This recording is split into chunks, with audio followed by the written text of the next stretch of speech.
खलफ बिन अहमद को हराता है। ठीक, खलफ बिन अहमद, और इनको हराने के बाद कौन सी उपाधि धारण करता है?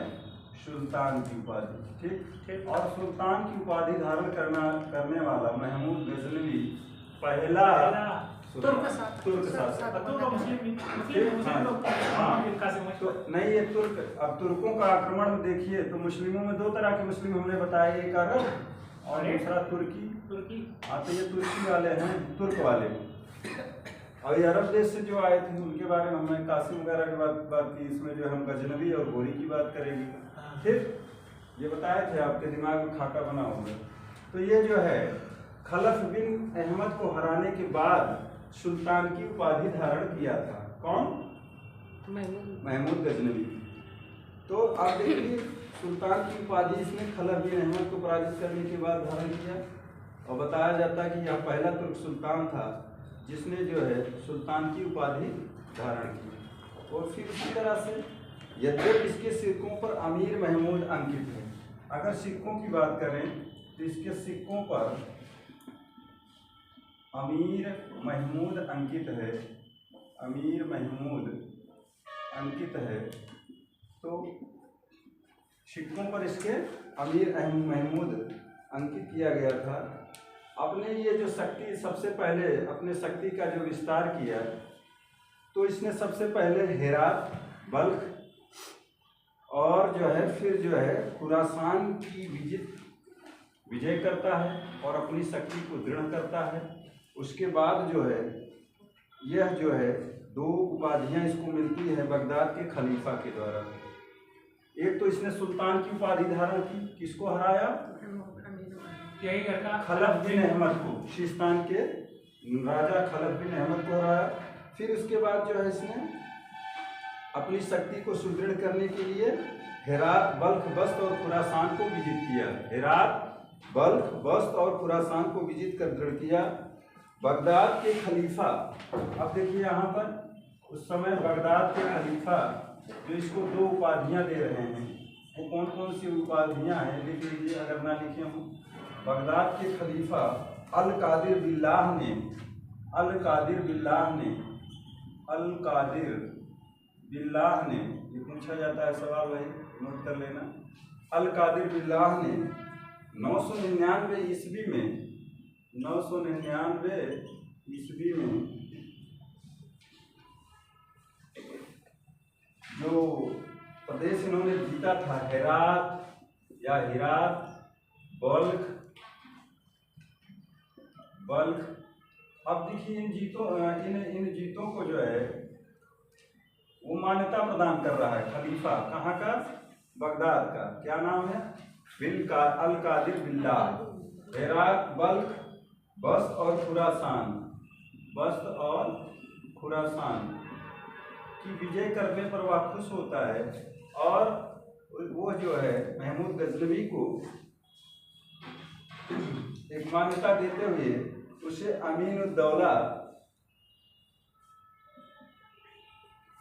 बगदाद का खलीफा अल कादिर बिल्लाह ने 999 ईस्वी में हेरात, बल्ख, बस्त, खुरासान विजय के उपरांत, ऐसे लिखिए, के उपरांत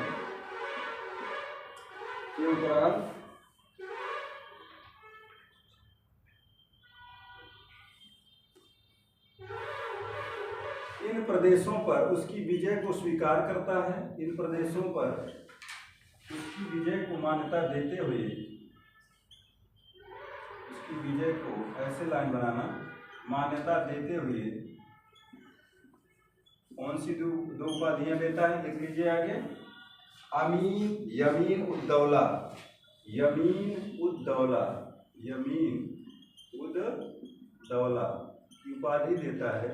और यमीन उद्दौला का मतलब होता है साम्राज्य का दाहिना हाथ, साम्राज्य का दाहिना हाथ।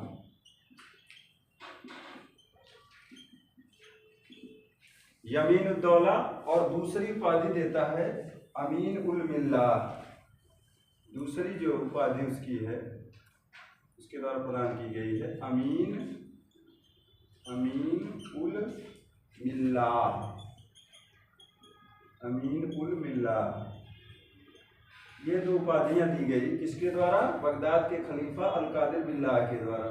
इसका मतलब होता है धर्म का रक्षक, धर्म का रक्षक। ये जरूर नोट कर लीजिएगा। तो ये दोनों उपाधियां अल कादिर बिल्लाह के द्वारा दी गई भाई। अब इसी अवसर पर उसने कहा कि हम प्रत्येक वर्ष, इसी अवसर पर महमूद गजनवी यह शपथ लेता है कि प्रत्येक वर्ष मैं यानी महमूद गजनवी प्रत्येक वर्ष भारत पर आक्रमण करेगा।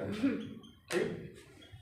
अब उसका कॉन्फिडेंस बहुत हाई हो गया, क्योंकि जो इस मुस्लिम जगत का खलीफा होता है, खलीफा ने उसको उपाधि प्रदान कर दी, और उपाधि प्रदान करने के बाद जो है इन जो विजय किया था हेरात, बल्ख, बस्त और खुरासान, इनकी विजयों को वह जो है एक तरह से मान्यता देते हुए इसको ये सारी उपाधियां दे दी कि आप जो है मुस्लिम जगत के हीरो हैं, यानी मुस्लिम जगत के दाहिने हाथ हैं, धर्म के रक्षक हैं। ठीक। तो इससे उसका कॉन्फिडेंस बढ़ गया और उसने कहा कि अब मैं प्रत्येक वर्ष भारत पर आक्रमण करूंगा। तो अब देखिए ये शपथ लेता है कि उसने प्रत्येक वर्ष भारत पर आक्रमण करने की शपथ ली। अब आपसे सवाल पूछा जा सकता है कि भारत पर आक्रमण करने, महमूद गजनवी के भारत पर आक्रमण करने के उद्देश्य क्या रहे होंगे? आक्रमण करने के उद्देश्य, तो इसका उद्देश्य, पहला उद्देश्य क्या होगा आप लोग बताएं? ज्यादातर जो मुस्लिम आक्रांता करना, हाँ, धर्म का प्रचार प्रसार, धर्म का प्रचार, जो पहला उद्देश्य हुआ करता था इनका धार्मिक प्रचार प्रसार करना। आ जाइए भाई। तो इस्लाम धर्म की प्रतिष्ठा स्थापित करना, इस्लाम धर्म की प्रतिष्ठा स्थापित करना। नोट करते चलिए, सब कुछ नोट करेंगे, बहुत टाइम लगेगा। प्रतिष्ठा स्थापित करना, और दूसरा देखिए महमूद गजनवी के भारत पर आक्रमण का उद्देश्य देखिए, कारण या उद्देश्य भारत की संपत्ति को लूटना। साम्राज्य विस्तार सेकेंडरी था इसका, उससे बहुत मतलब नहीं था। इस्लाम धर्म की प्रतिष्ठा स्थापित करना और भारत की संपत्ति को लूटना। ठीक भाई, भारत की संपत्ति को लूटना, उसको ये संपत्ति जो थी भारत की, उसको जो है लालायित कर रही थी इधर आने के लिए। ठीक, भारत की संपत्ति को लूटना। तीसरा देखिए पड़ोसी हिंदू राज्य को नष्ट करना। इसके पड़ोस में हिंदू शाही राज्य था ना भाई, हाँ, पड़ोसी हिंदू राज्य को नष्ट करना, क्योंकि बार बार वो सिरदर्द बने थे, इसके राज्यों पर आक्रमण कर रहे थे। पड़ोसी हिंदू राज्य को नष्ट करना, राज्य को नष्ट करना इसका मुख्य उद्देश्य था। और फिर कोई भी व्यक्ति अपने पड़ोस में बहुत शक्तिशाली राजा या साम्राज्य नहीं चाहता, और यश की लालसा, ये सारी बातें इसके जेहन में रही। यश यानी प्रसिद्धि की लालसा, ये भी था। तो ये सारे उद्देश्य रहे इसके। चलिए आगे इस पर। अब देखिए उस समय की भारत की स्थिति क्या थी जब ये महमूद गजनवी भारत पर आक्रमण करने के बारे में सोच रहा है। तो भारत में किन राजाओं की, किन प्रदेशों में, कहाँ कहाँ पर बिठाते हैं? चलो बगल वाले से देख कर लिख लेना। तो देखिए उस समय भारत की स्थिति क्या थी भाई? महमूद गजनवी के आक्रमण के समय भारत की दशा यानी स्थिति क्या थी? तो भारत की दशा क्या थी भाई? भारत जो है विखंडित था, आपस में हाँ, जो भी राज्य थे वो आपस में वैमनस्य करते थे। तो इनमें से 10वीं शताब्दी तक भारत अपनी सुरक्षा प्राचीर जाबुलिस्तान तथा अफगानिस्तान तक खो चुका था। अब 10वीं सदी तक, अब उसके पहले जाबुलिस्तान, अफगानिस्तान वगैरह जो है ये सब भारतीय नरेशों के अंडर में रहे। अब ये सब खो चुके थे ये लोग, क्योंकि इधर जो है अरब और तुर्कों का जो है विस्तार होता जा रहा था। ये सब खो चुके थे। आप अपने भाषा में लिखते रहिए, हम कितना नोट करेंगे। जाबुलिस्तान, हाँ, जाबुलिस्तान 10वीं शताब्दी तक भारत अपनी सुरक्षा प्राचीर कह सकते हो। जाबुलिस्तान और अफगानिस्तान खो चुका था। अब इस मार्ग से जो भी आक्रांता थे उनके आने का जो है रास्ता ओपन हो चुका था, खुल चुका था। अब इस मार्ग द्वारा भारत पर आक्रमण किया जा सकता था, क्योंकि ये जो है मार्ग था ये भारत जो है पहले ही खो चुका था। अब इधर से जो है ये मुस्लिम आक्रांताओं के आने का क्रम शुरू होता है। तो अब देखिए उस समय भारत में अगर काबुल की बात करें जो बॉर्डर पर था, ठीक, काबुल में हिंदू शाही राज्य हुआ करता था। कौन सा भाई? हिंदू शाही राज्य। अभी मोहम्मद बिन कासिम के संबंध में भी दाहिर की चर्चा किए थे ना, सूर्या देवी, परमा देवी, याद आ रहा है कि नहीं? हाँ, तो यहाँ पर हिंदू शाही राज्य हुआ करता था और उस समय के राजा जो थे जयपाल हुआ करते थे। हाँ, राजा जयपाल हुआ करते थे। और इनकी राजधानी की अगर बात करें हम तो इनकी राजधानी की वैहिंद या उद्भांडपुर, इनकी राजधानी थी उद्भांडपुर। उस समय जो है काबुल में शाही राजाओं का आधिपत्य हुआ करता था। आगे देखिए भाई, काबुल की बात हो गई। मुल्तान पर देखिए, मुल्तान पर कौन शासक था भाई? मुल्तान पर किसका शासन था?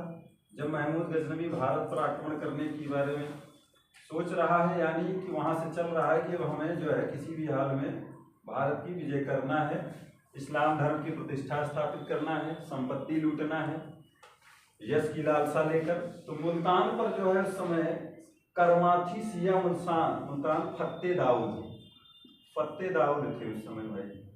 यहाँ के जो शासक थे फत्ते दाऊद, और ये सिया धर्म के मानने वाले थे। करमाथी सिया संप्रदाय के थे, ठीक, शिया संप्रदाय के थे। हाँ, शिया संप्रदाय, फत्ते दाऊद करमाथी शिया संप्रदाय के शासक थे। यहाँ शासक लिख लीजिए, संप्रदाय के शासक, इन्हीं का इस समय शासन था। आगे देखिए, अगला जो इलाका था सिंध का, सिंध पर कौन लोग काबिज थे? तो सिंध पर तो अरबों का ही शासन था। लास्ट में जब मोहम्मद बिन कासिम अरबों का शासन, यहाँ लिख सकते हो, सिमट गया था वहीं सिंध तक। काले धब्बे के रूप में सिंध पर ही आए थे अरब, और फिर आने वाले जो मुस्लिम आक्रांता थे वह काला धब्बा क्या हुआ? काले बादलों के रूप में घनीभूत हो गया। पढ़ाए थे ना, पूरे भारत में छोटा सा धब्बा सिंध पर पड़ा था अरबों का। तो सिंध पर जो है अगर हम देखें, बात करें तो किसका शासन था? अरबों का शासन था। इसी तरह से कश्मीर की अगर हम बात करें, उस समय कश्मीर में लोहार वंश का शासन था। लोहार वंश, किस वंश का शासन था? लोहार वंश का शासन हुआ करता था। और रानी दिद्दा का नाम आप लोग सुने होंगे, रानी दिद्दा। तो रानी दिद्दा जो थी 1003 में इनकी मृत्यु हो जाती है। रानी दिद्दा की 1003 में मृत्यु, और इनकी मृत्यु के बाद संग्राम, एक लोहार वंश का संस्थापक था, संग्राम राज या संग्राम सिंह मिलेगा। संग्राम सिंह जो है ये लोहार वंश का संस्थापक था। उस समय ये कश्मीर पर शासन कर रहा था। इसने लोहार वंश के नाम से स्थापना की थी। यहाँ की जो है राजगद्दी पर बैठा था। कश्मीर में कौन था भाई? संग्राम सिंह कह सकते हैं। रानी दिद्दा चूंकि जा चुकी थी, हालांकि इसका आक्रमण 1000 से ही शुरू होता है। तो चूंकि कश्मीर की जो प्राकृतिक अवस्था थी वो इनको वहां घुसने नहीं दी। लोहगढ़ का किला वाला जो था, इनको लौटना पड़ा। कश्मीर पर जो है आधिपत्य करने में इनको बहुत दिक्कतें महसूस हुई। पहाड़ी है ना, पहाड़ है, जंगल है, घाटियां हैं, नदी है। तो लोहार वंश, संग्राम राज। आगे देखिए, कन्नौज के बारे में जानते हैं। उस समय बहुत प्रतिष्ठित राज्य हुआ करता था कन्नौज का। तो कन्नौज में प्रतिहार वंश का शासन चल रहा था। हमने बताया था त्रिपक्षीय संघर्ष में कन्नौज की विजय एट लास्ट किसके हाथ लगी? गुर्जर प्रतिहारों के हाथ में। तो जो प्रतिहार नरेश था इसके समय में, वो लगभग 1018 की हम बात करें तो कन्नौज के प्रतिहार राज्यपाल, नाम था राज्यपाल, ठीक। कौन था भाई? राज्यपाल जब यहाँ पहुँचता है महमूद गजनवी, इसकी राजधानी थी कन्नौज और इसने अपनी राजधानी कन्नौज से बारी स्थानांतरित कर दी। बारी यही अगल बगल है आपके। कन्नौज से राजधानी अपनी स्थानांतरित की थी बारी, ठीक। और इनके चक्कर में बहुत बड़ा ड्रामा होगा, हम बताएंगे, कहानी आगे बढ़ने दीजिए। कन्नौज से राजधानी बारी स्थानांतरित की थी। कौन? राज्यपाल स्थानांतरित की, ठीक भाई। कन्नौज में प्रतिहारों का शासन था। इस तरह के सवाल बनते हैं ना कि जब महमूद गजनवी का आक्रमण हुआ, पूछा गया था कि मथुरा पर कौन सा ऐसा शासक था जिसका शासन चल रहा था। मथुरा को जो लूटा था, मथुरा के मंदिरों को खूब लूटा उसने, खोद कर सोने निकाले। सोमनाथ मंदिर तो बाद में गया, लास्ट में। हाँ, पहले तो मथुरा, महावन, वृंदावन को जीतते हुए तब लास्ट में जाता है जो है। अभी आ रहे हैं उसके आक्रमण पे। हाँ, तो यहाँ प्रतिहार नरेश राज्यपाल था। ये संभवतः अंतिम प्रतिहार नरेश था। बंगाल में देखिए स्थिति, बंगाल में पाल वंश का शासन था। बंगाल में ये 750 ईस्वी में पाल वंश की स्थापना किसने की थी? पाल वंश की स्थापना गोपाल ने की थी। वेरी गुड, क्या बात है, बोलते रहा करो। और इसी वंश का शासक था महिपाल। इनके टाइम पर जब महमूद गजनवी का भारत पर आक्रमण होता है तो देख लीजिए भारत में कहाँ कहाँ पर कौन कौन से ऐसे राजा या नरेश रहे। महिपाल उस समय 992 से 1026, तो यही है 992 से 1026। उसका अंतिम आक्रमण कब होता है? 1027 में। 1027 तो 926 तक महिपाल। अगर सबसे बेस्ट जो अगर पूछा जाए कि पाल वंश का सबसे प्रतापी राजा कौन था, तो देवपाल था। देवपाल, धर्मपाल वगैरह सब। धर्मपाल जिसने वो विक्रमशिला वो विश्वविद्यालय स्थापित करवाया, वो भी इसी वंश का शासक था जी। ये सब त्रिपक्षी संघर्ष में इन लोगों का बड़ा सब सम्मिलित थे। त्रिपक्षी संघर्ष में कौन सी 3 शक्तियां हुआ करती थी? राष्ट्रकूट, गुर्जर प्रतिहार और पाल। गुर्जर प्रतिहार, पाल और राष्ट्रकूट। तो ये है सबसे प्रतापी राजा। हालांकि देखिए महिपाल था किसके समय में? जब गजनवी आक्रमण कर रहा है भारत पर, उस समय बंगाल की स्थिति देखें तो यहाँ पर पाल नरेशों का शासन चल रहा था। आगे देखिए, शाकंभरी के चौहान, यानी अजमेर की अगर बात करें, अजमेर कहाँ पड़ेगा? राजस्थान में। तो यहाँ पर जो है शाकंभरी के चौहानों का शासन था। शाकंभरी के चौहान अर्थात अजमेर, पृथ्वीराज चौहान। अजमेर वाले अजमेर ही के तो थे ना भाई, पृथ्वीराज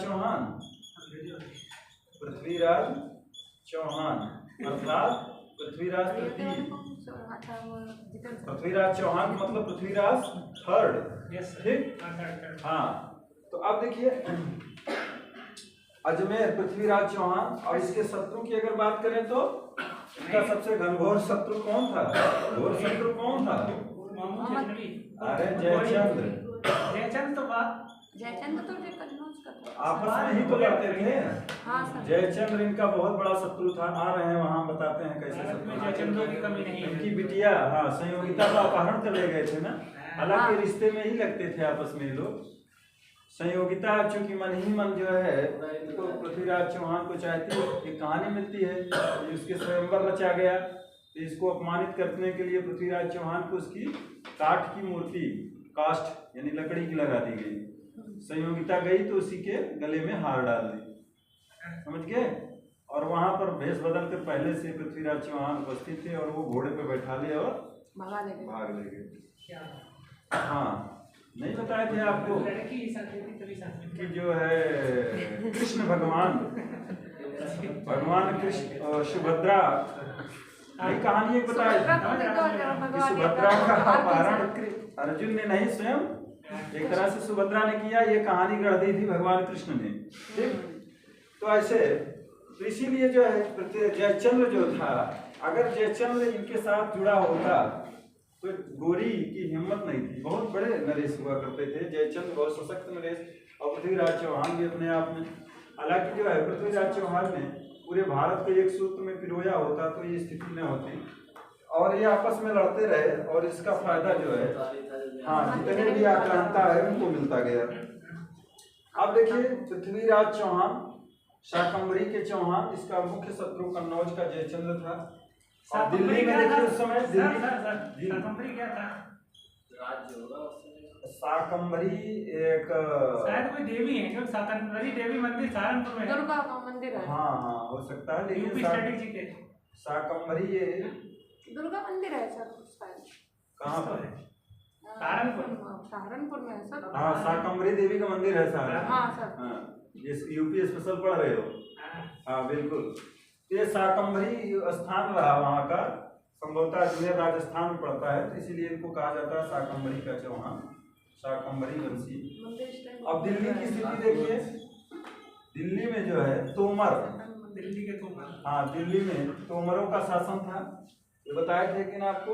हाँ सर दिल्ली के बताए। ये अनंगपाल इसके संस्थापक थे। दिल्ली के जो संस्थापक थे कौन थे? अनंगपाल। ठीक, अनंगपाल।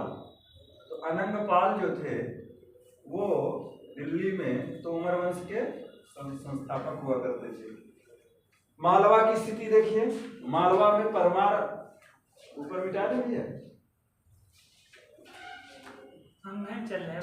मालवा का मतलब मध्य प्रदेश, मालवा पर परमारों का शासन था। मध्य प्रदेश राजस्थान बॉर्डर। हाँ, ऊपर देखिए, उसके बाद इसका आक्रमण जल्दी जल्दी देखते हैं।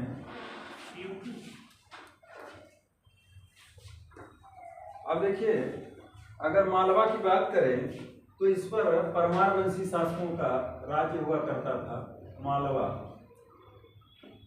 मालवा के परमार प्रसिद्ध हैं, और यहाँ पर इसके संस्थापक जो थे कृष्णराज हुआ करते थे। अगर परमार वंश की स्थापना संस्थापक की बात करें तो कृष्णराज का नाम मिलता है। इसी जगह आपको बहुत सारी चीजें हम बताने की कोशिश कर रहे हैं। कृष्णराज ये संस्थापक हो नवीं शताब्दी ईस्वी में। तो कृष्णराज ने परमार वंश की स्थापना की थी। परमार वंशी शासक हुआ करते थे, और उस समय अगर परमारों की बात करें तो भोज परमार, भोज, राजा भोज का नाम सुने हैं? भोज परमार सुने हैं? परमार भोज, कविराज भोज मिले हैं। हाँ, बहुत सारे, जैसे विक्रमादित्य हैं, कई भोज आपको मिलेंगे इतिहास में। तो भोज परमार जो थे इनको कविराज भी कहा जाता है। सबसे यहाँ इस वंश के सबसे प्रतापी राजा हुआ करते थे भोज परमार। गजनवी का अगर बात करें, गजनवी के समय यहाँ का जो परमार वंशी राजा था वो था सिंधु राज। ठीक, सिंधु राज राजा हुआ करता था गजनवी का। गजनवी के समकालीन, जी, गजनवी का समकालीन, ऐसे लिखना, टेम्पोररी, कंटेम्पोररी, सिंधु राज हुआ करता था। अगला देखिए, मालवा हो गया। गुजरात में चालुक्य वंश का शासन हुआ करता था। तो गुजरात के चालुक्य देख लीजिए, गुजरात के चालुक्य। तो गजनवी के समय गुजरात, अब देखिए यहाँ पर कई सारे राजा हुए, और चालुक्य में सबसे इनके समय में भीम प्रथम जो इनको चुनौती पेश किया था, एक भीम प्रथम हुआ करता था। तो चामुंडराज जो इसके चालुक्य वंश के महानतम शासकों में देख लीजिए, 2-4 का नाम लिख सकते हो। चामुंडराज 997 से 1009 ईस्वी तक। ठीक, और इसी में एक बल्लभ राज हुए थे, बल्लभ राज। तो बल्लभ राज का अगर देखें तो ये इनका 1009 ईस्वी, लगभग बहुत कम, छोटा कार्यकाल रहा। ईस्वी। और फिर दुर्लभ राज, वल्लभ राज, इन्हीं के पुत्र रहे होंगे दुर्लभ राज। दुर्लभ राज का कार्यकाल था 1009 से 24 ईस्वी। 1000 ईस्वी है, 100 ईस्वी हो गया। हाँ हाँ, 1009 से 1024 तक थे संभवतः इन्हीं लोगों के समय में। हालांकि भीम प्रथम के समय में जो है इधर आए थे सोमनाथ मंदिर। भीम प्रथम 1024। हाँ, भीम प्रथम 1024 से इसका जो है 64 ईस्वी तक इन्हीं के कार्यकाल में गजनवी पहुंचा था। आगे देखिए बुंदेलखंड की स्थिति देखिए। बहुत बड़ा देश भारत था जहाँ पर तमाम लोग शासन सत्ता में बैठे थे। गजनवी के समय में ये लोग एकत्रित नहीं हो पाए और महमूद गजनवी ने आसानी से बार बार आक्रमण करके पूरे भारत को रौंदता रहा। पूरे धन संपत्ति को लूट कर ले जाता रहा गजनी। और ये लोग जो है सिर्फ और सिर्फ अपनी लाज उसी धन संपदा से बचाने में लगे रहते हैं। वो भी नहीं बचा पाए। हाँ, तो देखिए मालवा गुजरात का चालुक्य, बुंदेलखंड में चंदेल शासन हुआ करते थे। चंदेलों का शासन हुआ करता था बुंदेलखंड। अभी बताए बुंदेलखंड का प्राचीन नाम क्या है? क्या रहा भाई? जेजाक भुक्ति। अभी तो लिखवाया था। अभी लिखवाए ना? जी जी जी। हाँ, भूलिए नहीं, ये सब पीसीएस में सवाल टपकाए गए हैं, टपकाए जाते हैं। बुंदेलखंड में जो है चंदेलों का शासन था। चंदेलों का शासन था। इनकी राजधानी पूछी जाती है तो खजुराहो। हाँ, जहाँ पर इन्होंने तमाम सारी मंदिरों का जाना। कभी खजुराहो देखना? नहीं, वहाँ जाने वाला नहीं। बड़े वहाँ के चित्र विचित्र हैं। हाँ, चित्र विचित्र जरूर हैं, लेकिन कला देखिए ना। कला विचित्र चित्र देखोगे क्या?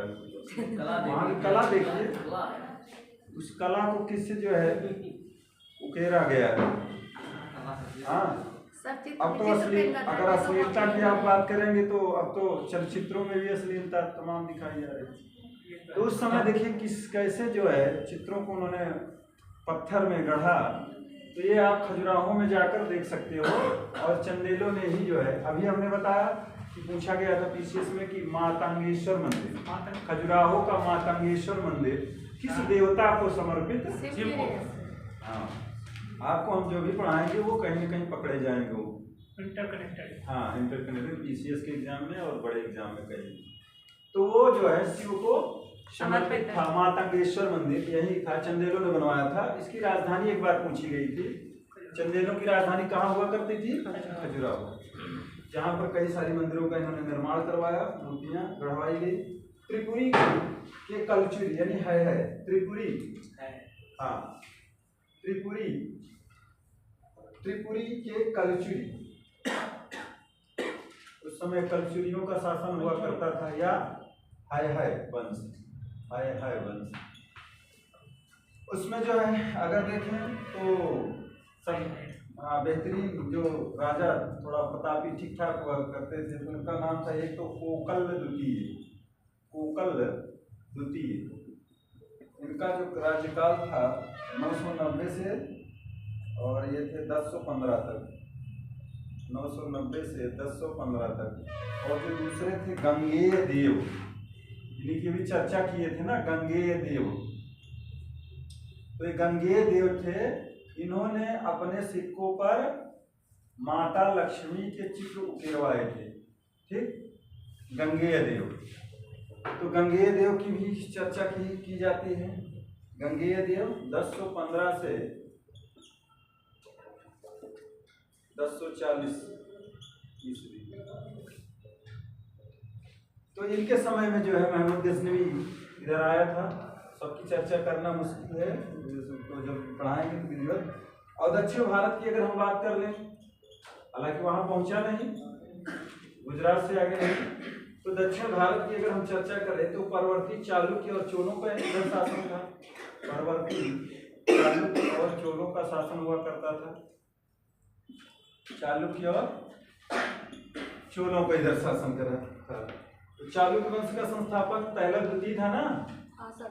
हाँ, चलो तो अभी देखिए, ये तो ये भारत की स्थिति हुई। सवाल इसी तरह से बनता है कि वो महमूद गजनवी, जहाँ जैसे कि सोमनाथ के संबंध में पूछा जा सकता है कि जो सोमनाथ पर आक्रमण किया तो वहाँ पर जो है किस वंश का शासक था, कौन था। जैसे मथुरा के संबंध में पूछा गया कुलचंद, अभी आ रहे हैं वो। ये स्थिति देख लीजिए, आगे देखिए, लिखिए इसका महमूद गजनवी का पहला आक्रमण देखिए, छिटपुट वाला।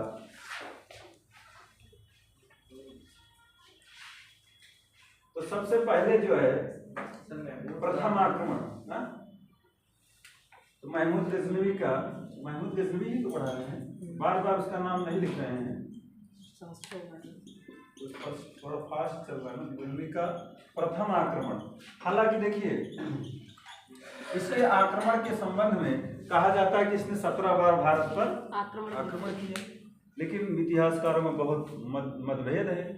एक अंग्रेज इतिहासकार हैं इलियट महोदय, वो कह रहे हैं कि जो है महमूद गजनवी ने भारत पर 17 बार आक्रमण किया।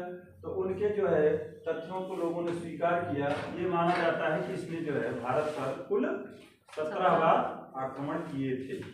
तो लगभग 11वीं सदी से आरंभ हुआ इसका जो आक्रमण शुरू होता है। 11वीं सदी 1001 से शुरू हो रहा है, 1000 से शुरू हो रहा है, 1000 से। तो मतलब इसका मतलब 11वीं शताब्दी शुरू हो गई ना, और क्या ना, ये तो जान रहे हैं। तो 11वीं सदी से आरंभ हुआ और इसका ये, और सर हेनरी इलियट ये कह रहे हैं कि 17 बार इसने भारत पर आक्रमण किया था।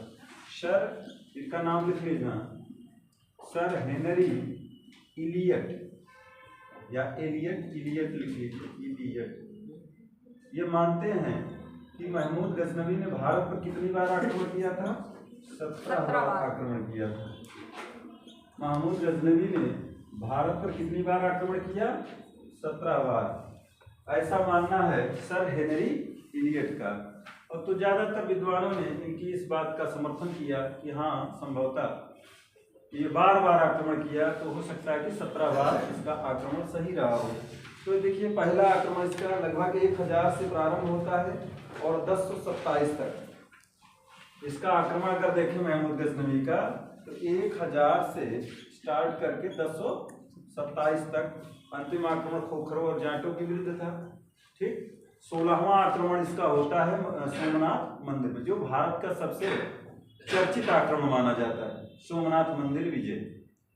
और हो सकता है गुजरात तक जाता ना, ये जब मथुरा वृंदावन की लूट किया, कहा अरे यहाँ तो मंदिरों के गर्भगृह में अपार धन संचित है।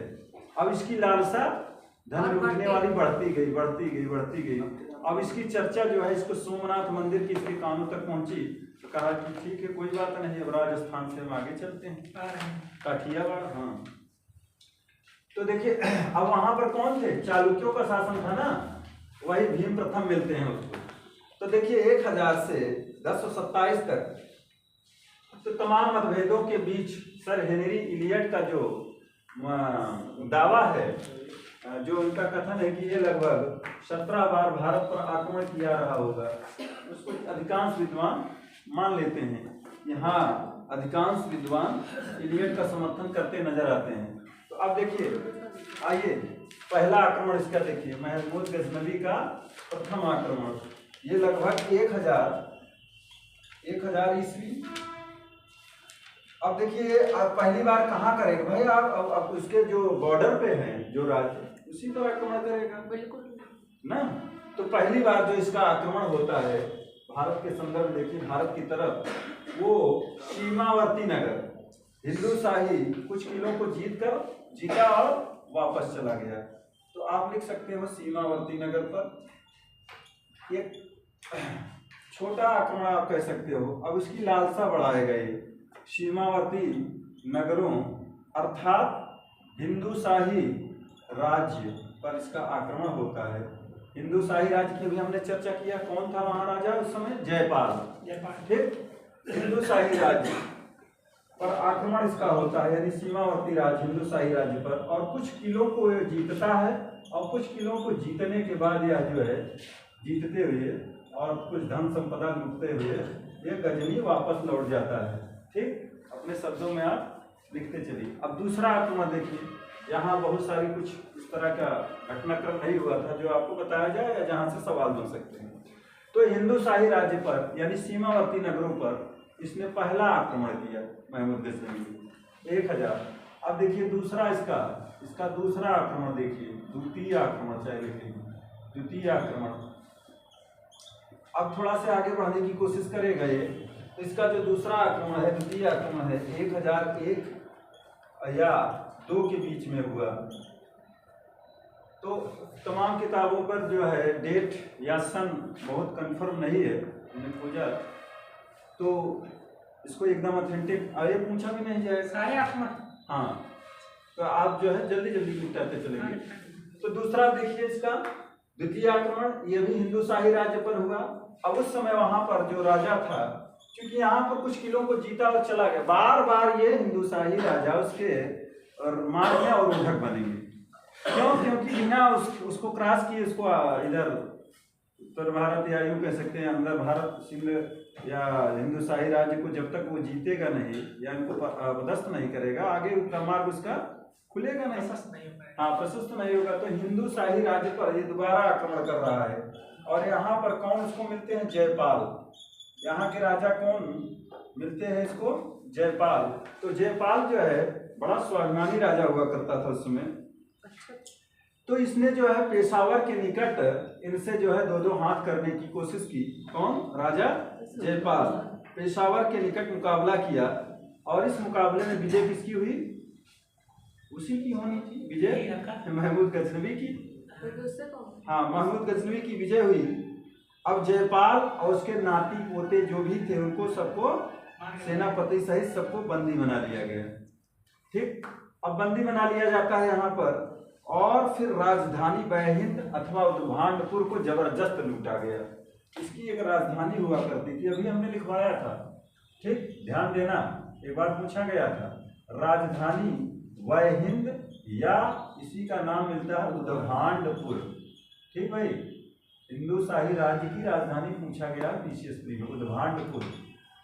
इसलिए हमने जो है आपको नोट कराने की कोशिश की, जो भी आया है दिमाग में बना रहता है तो उसको हम जरूर बोर्ड पे लिख देते हैं। अब देखिए बैहिंद या उद्भांडपुर को जबरदस्त लूटता है, खूब लूट मार करता है।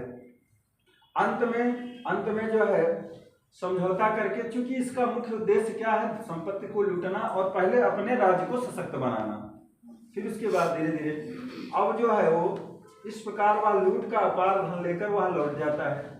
महमूद ने लगभग 25 हाथी और लगभग 2.5 लाख दीनार इससे लिया। कहा तब हम आपको मुक्त करेंगे जब तुम हमारी इन शर्तों को, हमारे खजाने को भरोगे। तो इसने जो है 25 हाथी और 2.5 लाख दीनार लेकर जयपाल और उनके संबंधियों को छोड़ दिया। कहा कोई बात नहीं, फिर से तुम धन इकट्ठा करो। इसके मन में तो यही रहा होगा, मैं बार बार आता रहूंगा, आपकी धन संपत्ति जो आप कलेक्ट करोगे उसको हम लूटता रहूंगा। तो इसने जो है इनसे 25 हाथी लिया और ज्यादातर ये लोग, चूंकि हाथी इस भारतीय परिक्षेत्र में पाए जाते थे, हाथी उधर, ये लोग घोड़ों से जो है तीव्रगामी परिवहन इनका घोड़ा हुआ करता था। लेकिन बलिष्ठ हाथी बड़े बलिष्ठ होते थे, लेकिन वो धीरे धीरे चलेंगे ना तो उतनी जल्दी थोड़ा। हाँ, तो हाथी जो है अब भारतीय राजाओं के हार के कारण भी कई युद्धों में बने। हाथी पोरस जो हारा। हाँ। और देखा जाए तो कई ऐसे युद्ध हैं जिसमें हाथी बिगड़ गए और हाथियों को डराने के लिए जो है वो दिखाते थे अग्नि ज्वाला, तारकोल का दिखा देते थे। पता लगा हाथी भड़क गया, हाथी को ही निशाना बनाकर तीर चलाने लगते थे, उनके हाथी के आंख में लग गया। हालांकि डिफेंस के लिए लगाए रहते थे कुछ न कुछ आंख पर, लेकिन आंख में कहीं से लग गया तो हाथी भड़क जाता था, अपनी ही सेना को रौंदना शुरू कर देता था। और फिर उसी में जो है भगदड़ मची तो पता लगा विपक्षी हावी हो गए, समझ गए। तो इस तरह से इसने जो है 25 हाथी इनसे लिए हरियाणा के रूप में और 2.5 लाख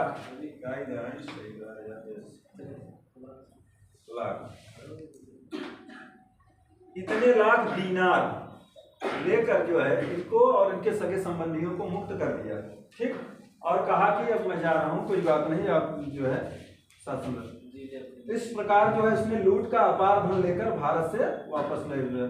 अब देखिए यहाँ पर सवाल पूछा जाता है कि कौन सा ऐसा हिंदू शाही राजा था जो बार बार महमूद गजनवी के अपमान को झेल नहीं पाया और आत्मदाह कर लिया।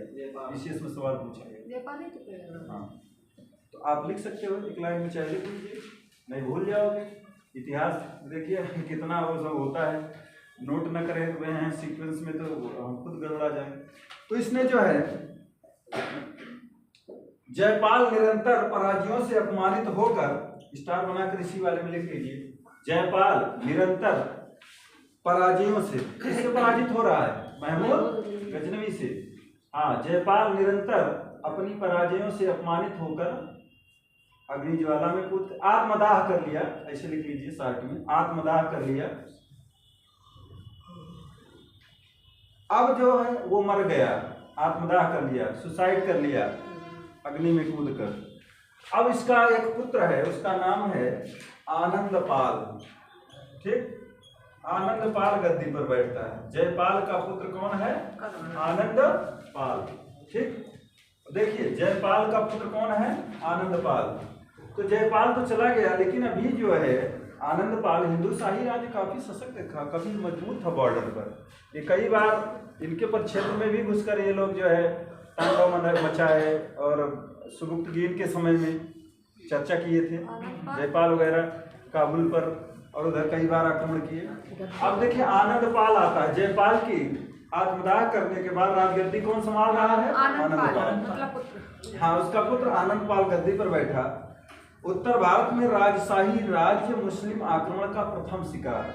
अगर आपसे इस तरह का सवाल पूछा जाए कि महमूद गजनवी के आक्रमण का प्रथम शिकार कौन हुआ था, तो हिंदू शाही राज्य, अर्थात जयपाल, आनंदपाल, सुखपाल, इनका नाम अभी कई वंश इनका आएगा। भाग रहे हैं अब ये लोग, इधर भाग के चले आएंगे जयपाल वगैरह। और इनका एक पोता था, वो नौसा शाह बन जाता है, सुखपाल जिसका नाम है, वो मतलब मुस्लिम धर्म ग्रहण कर लेता है, फिर जैसे मौका पाता है फिर हिंदू ग्रहण कर लेता है। लेकिन ये चूंकि बार बार इधर जो है रुख कर रहा है, तो बॉर्डर पर यही मिल रहे हैं हिंदू शाही। तो प्रथम शिकार कौन हुआ? हिंदू शाही राज्य महमूद गजनवी का। तो आनंदपाल गद्दी पर बैठा। उत्तर भारत में हिंदू शाही राज्य मुस्लिम आक्रमण का प्रथम शिकार बना, जबकि उसने गजनी के आक्रमणों का सर्वाधिक प्रतिरोध भी किया था। और बाकी इधर वाले सो रहे हैं। भाई सबको एक संघ बना लेना चाहिए ना। बाद में इसने एक संघ बनाया, लेकिन वो तब तक जो है बहुत देर हो चुकी, और उसका कॉन्फिडेंस बढ़ता जा रहा, आत्मविश्वास, जैसे धन की प्राप्ति हो रही है, उसकी सेना सैनिक सब जो है उत्साहित है। नहीं समझ गए? जैसे अंग्रेज आए, जैसे जैसे धन संपत्ति व्यापार करते करते यहाँ पर जो है पूरा शासन सत्ता पर कब्जा कर लिए, उसमें यही प्रक्रिया थी। आगे तीसरा आक्रमण देखिए, ऊपर मिटाए भैया।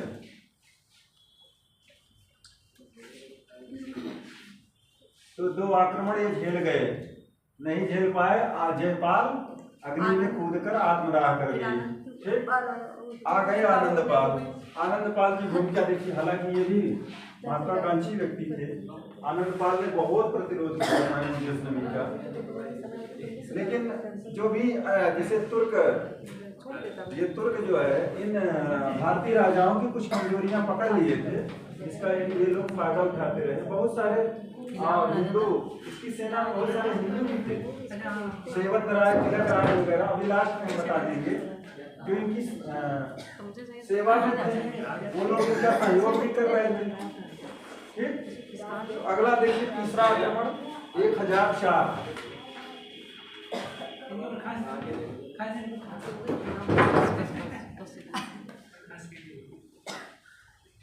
तीसरा आक्रमण देखिए, ये जो है तीसरा आक्रमण उच्च के शासक बाजरा को दंडित करने के लिए आता है। उच्च के शासक सीमावर्ती ये भी है, बाजरा नाम मिलता है इसको, जो है उच्च के शासक बाजरा को दंडित करने के लिए आता है। और क्यों दंडित करने के लिए आता है भाई? उसके पीछे कारण यह है क्योंकि उसने जयपाल के विरुद्ध महमूद की सैनिक सहायता नहीं दी। ये कह रहा है कि देखिए ये सैनिक सहायता मांगता है उससे, महमूद गजनवी बाजरा से, तो बाजरा ने जो है सैनिक सहायता नहीं दी, तो कहा कि रहिए, घबराइए नहीं, अगले मिशन में आप हमारे शिकार बनोगे। और तो फिर ये दंडित करने के लिए आता है। बाजरा पराजित हो गया और ये भाग गया सिंधु नदी के किनारे जंगल में। और बताते हैं कि इसको किसी जंगली जानवर ने शिकार बना लिया या आत्महत्या कर लिया, बहुत ज़्यादा ठंड। तो ये भाग जाता है। महमूद ने उसके नगर को निर्दयतापूर्वक लूटा और निवासियों को बलपूर्वक मुसलमान बनाया, जो इसका प्रमुख उद्देश्य हुआ करता था। ठीक, तो ये जो है बाजरा यहाँ से भाग जाता है कहाँ, सिंधु नदी के किनारे जंगलों में, जहाँ वह आत्महत्या कर लेता है और फिर जो है इसके नगर को निर्दयतापूर्वक लूटता है, इसके नागरिकों को मुस्लिम बना लेता है। चलिए चौथा आक्रमण देखिए, थोड़ा पाठ चला चलिए, यहाँ कुछ है नहीं। तीसरा हो गया, चौथा आक्रमण 1005 की अगर हम बात कर लें तो अब देखिए ये मुल्तान पर कर रहा है। और मुल्तान पर हमने बताया कि उस समय किसका शासन था, अभी पहले ही हमने बता दिया, भारत की उस समय की स्थिति परिस्थिति किया।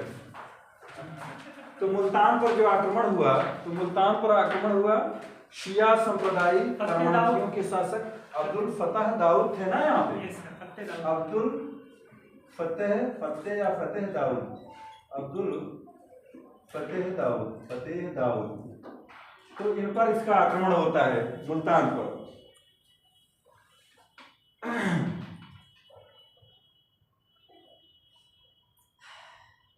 अब देखिए कर्माथियों के शासक अब्दुल फतेह दाऊद ने असंतुष्ट महमूद के विरुद्ध हिंदू शाही राजा से, यानी हिंदू शाही शासक उस समय कौन था, आनंदपाल से सहायता मांगी।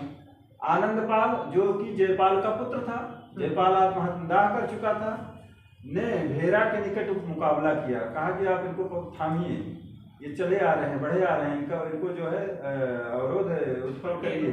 हाँ, तो इन्होंने जो है भेरा के निकट मुकाबला किया, लेकिन होना वही था, पराजित हुए। इस प्रकार जो है लगभग 1006 में महमूद ने मुल्तान जीत लिया और आत्मसमर्पित दाऊद ने लगभग इसको कितना दिया था जानते हैं, 20,000। कहा कि 20,000 दिरहम हम प्रतिवर्ष आपको देंगे। हाँ, 20,000 दिरहम प्रतिवर्ष देने का वादा किया कि भैया आप जाओ, लौट जाओ, हम आपको 20,000 दिरहम प्रतिवर्ष देने का वादा किया। अर्थात इससे समझौता हो गया, एक तरह से संधि हो गई। किसने देने का वादा किया, अब्दुल फतेह दाऊद ने। क्योंकि आनंद जो भेरा के निकट मुकाबला कर रहा था वो भी पराजित हो गया। आनंद की स्थिति आज अभी भी ठीक ठाक थी, उसकी सेना वगैरह सब अभी। तो ये जो है इसने जो है किया क्या कि जो है लगभग 20,000 दिरहम प्रतिवर्ष देने का वादा किया और अपनी उत्तरी पश्चिमी सीमा। अब इसी बीच में जो है महमूद को ये सूचना मिलती है कि उसकी उत्तरी पश्चिमी सीमा पर तुर्की आक्रमण हो गया है, गजनी पर।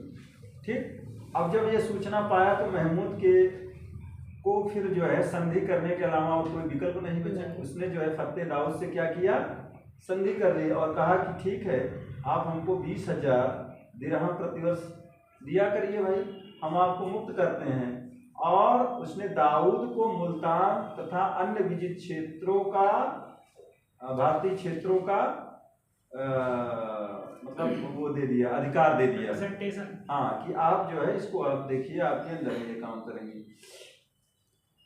अपनी उत्तर पश्चिमी सीमा पर तुर्की आक्रमण की सूचना पाकर महमूद दाऊद को मुल्तान तथा अन्य विजित भारतीय क्षेत्र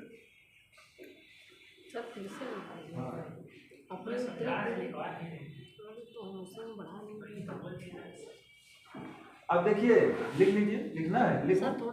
हाँ, फिर से बोल रहे हैं। 1006 में महमूद ने मुल्तान जीत लिया। आत्मसमर्पित दाऊद ने 20,000 दिरहम प्रतिवर्ष देने का वादा किया, हो गया। अब इसी बीच में जो है महमूद को अपनी उत्तरी पश्चिमी सीमा पर तुर्की आक्रमण की सूचना मिली। महमूद ने क्या किया, दाऊद को मुल्तान दे दिया, कहा वापस कर दिया। लिखिए, महमूद ने दाऊद को मुल्तान सौंप दिया तथा अन्य विजित क्षेत्र तथा अन्य विजित भारतीय क्षेत्र, 2 लोगों को देता है वो। एक तो मुल्तान जो है इसी को सौंप दिया, चलो कोई बात नहीं है, आप हमारी अधीनता में शासन करिए और ये 20,000 दिरहम प्रतिवर्ष आप देते रहिए। और मुल्तान फतेह दाऊद को तथा अन्य विजित भारतीय क्षेत्र को नौसा शाह। अभी नौसा शाह क्यों था हम बता रहे हैं। नौसा शाह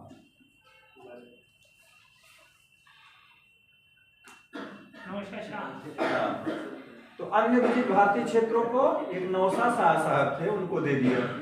मुल्तान किसको दे दिया? अब्दुल फतेह दाऊद को। और अन्य जो विजित क्षेत्र थे वो नौसा शाह को दे दिया। और ये नौसा शाह थे जयपाल का नाती सुखपाल।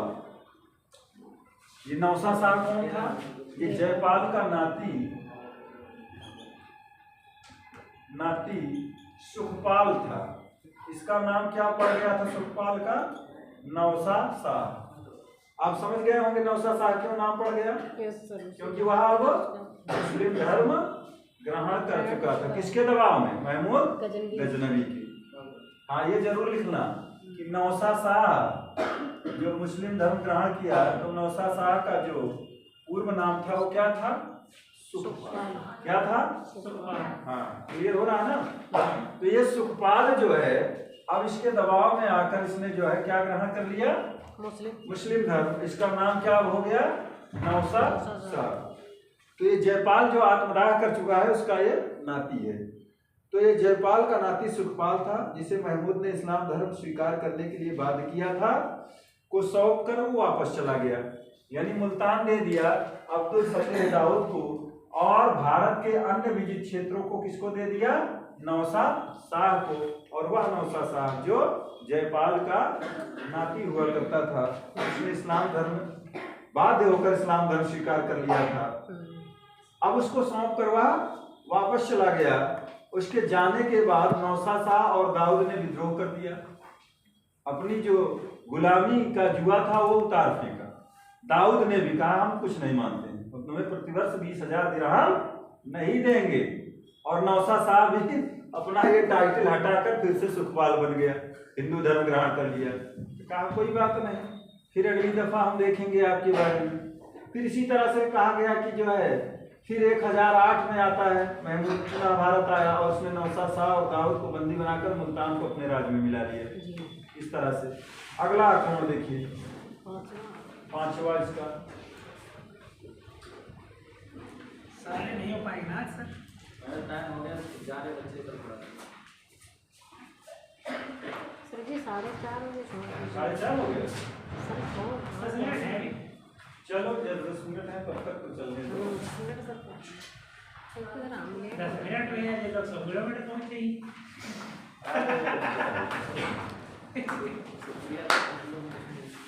कब तुम हो गया, तुमको पास ही में रहते हो।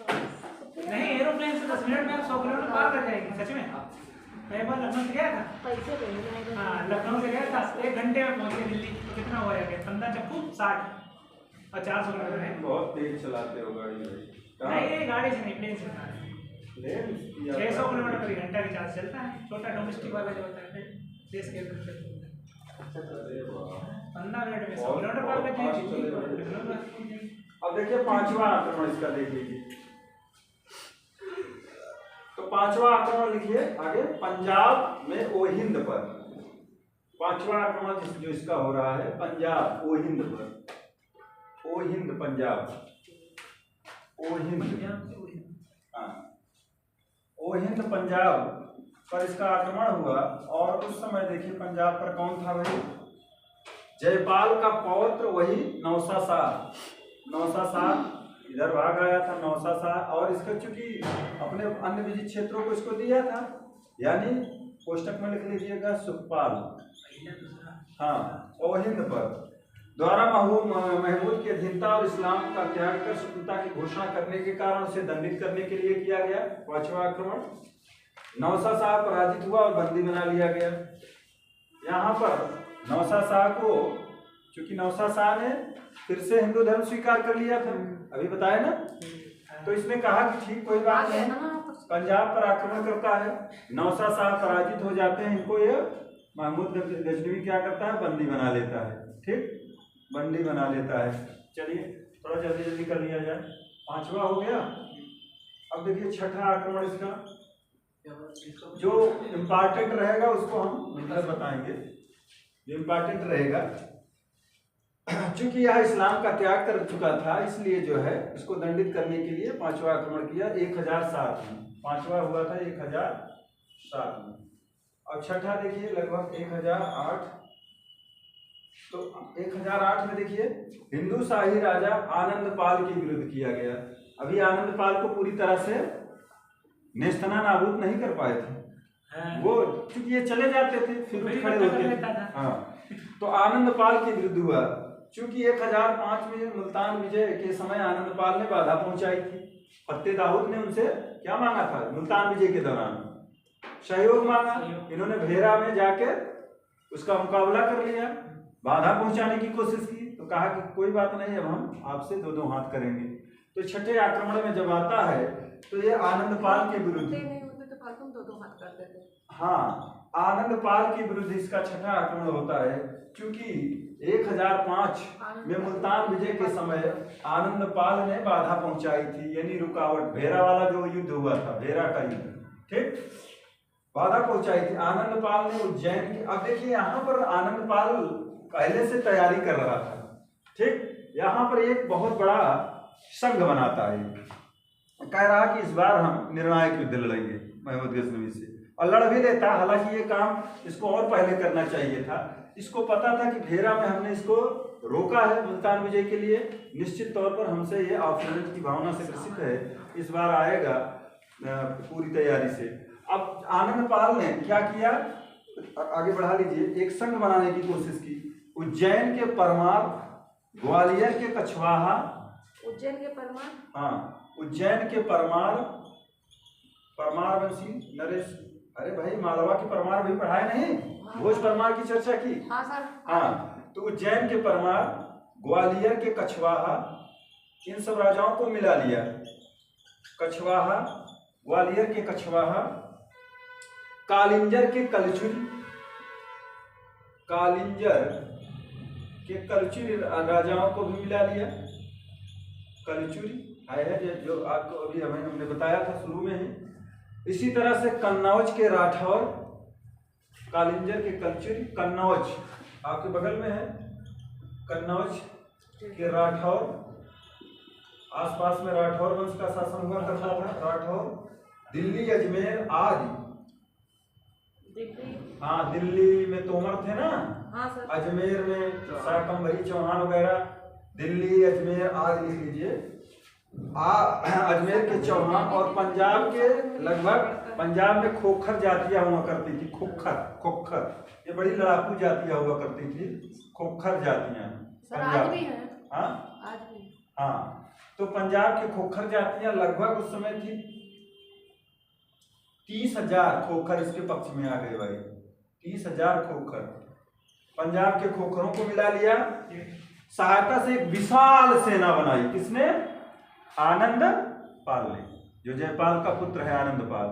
वो तो पौत्र है ना सुखपाल, सुखपाल जो नौसा बन गया, ध्यान है ना, ये जरूर ध्यान देना, क्योंकि जयपाल का आत्मदाह पूछा गया है सवाल, और ये पूछा जा सकता है कि नौसा जो इस्लाम धर्म ग्रहण किया उसका पूर्व नाम क्या था, तो सुखपाल, ठीक, हिंदू शाही राजा से रिलेटेड थे ये सब। अब कालिंजर के कलचुरी, इतने सारे राजाओं का इसने संघ बना लिया, काफी लंबी सेना लेकर जो है महमूद गजनवी का ये जो है, कहां पर इसका निर्णायक युद्ध होता है? पेशावर के पास निर्णायक युद्ध हुआ। पेशावर अर्थात वर्तमान में कहां है? पाकिस्तान में। पेशावर के पास निर्णायक युद्ध होता है, और यह निर्णायक लगभग आनंद पाल जीत भी गया था, समझ रहे हैं? निर्णायक युद्ध हुआ, महमूद पीछे हटने की सोचने लगा था, महमूद की स्थिति गड़बड़ हो गई थी कि अब उसने विशाल सेना देखी, उसकी स्थिति गड़बड़ हो गई, इस बार हम नहीं जीत पाएंगे, वो पीछे हटने की सोचने लगा। लेकिन इसी बीच में इसका हाथी बिगड़ गया, अग्नि की ज्वालाओं से इसका हाथी भयभीत होकर भागने लगा। किसका हाथी? आनंद पाल का। अग्नि की ज्वालाओं से महमूद पीछे हटने की सोचने ही लगा था, तभी अलकतरे की अग्नि ज्वालाओं से भयभीत आनंद का हाथी भागने लगा। और जब हाथी भागने लगा तो क्या किया? अपनी ही सेना को रौंदना शुरू कर दिया, इनकी सेना में भगदड़ मच गई, ठीक। और जब भगदड़ मच गई, इसका फायदा कौन उठाया? महमूद गजनवी। सेना छिन्न भिन्न हो गई और आनंदपाल को बाध्य होकर आत्मसमर्पण करना पड़ा। ठीक, इतना पूरा विस्फोट इन्होंने बनाया, उसके बाद मामला हो गया। वही है ना कि कभी कभी जो है भाग्य भी साथ नहीं देता। इतनी लंबी सेना के साथ आया और अब महमूद गजनवी की स्थिति यह थी कि अब हमें मैदान छोड़ना ही पड़ेगा इस बार, लेकिन इसने जो है हाथी ने जो है काम बिगाड़ दिया, आत्मसमर्पण करना पड़ा। और फिर वही हुआ जो होना चाहिए था। इसकी एक नई राजधानी थी, साटरस नंदन या नंदनपुर को तबाह कर दिया। इसकी राजधानी सैल्ट रेंज में स्थित थी नंदासा या नंदनपुर को इसने तबाह कर दिया। इसकी नई राजधानी थी आनंदपाल की, क्योंकि उद्भांडपुर पर तो उसने कब्जा कर रखा था उधर। अब इसकी नई राजधानी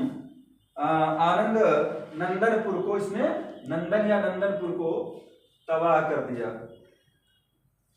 अगला देखिए सातवां आक्रमण। सातवां आक्रमण क्या हुआ? 1009 में। कब हुआ भाई? 1009 में। तो इसमें इसकी लूट, अब ये अपनी लूट की भूख मिटाने के लिए अब कहाँ पहुंचता है? कांगड़ा के पहाड़ी प्रदेश नागरकोट पे। और नागरकोट में इसको पता चला कि यहाँ पर बहुत स्वर्ण भंडार वगैरह है, तो ये अब आ गया जो है हिमाचल प्रदेश। हाँ, लूट की भूख मिटाने हेतु तो कांगड़ा के पहाड़ी प्रदेश नागरकोट पर इसने अगला अभियान किया, लगभग 7वां। इसी समय फरिश्ता इसके साथ आया, फरिश्ता समुदाय। हाँ, फरिश्ता, इतिहासकार फरिश्ता विद्वान था। फरिश्ता लिखता है कि उस समय लगभग नागरकोट से इसने 7 लाख स्वर्ण दीनार, सोने की दीनारें, कितनी? 7 लाख। 7 लाख स्वर्ण दीनार और 700 मन चांदी के पात्र, बर्तन वगैरह। एक मन में कितना? 8 किलो होता है। हाँ, लगभग ऐसे।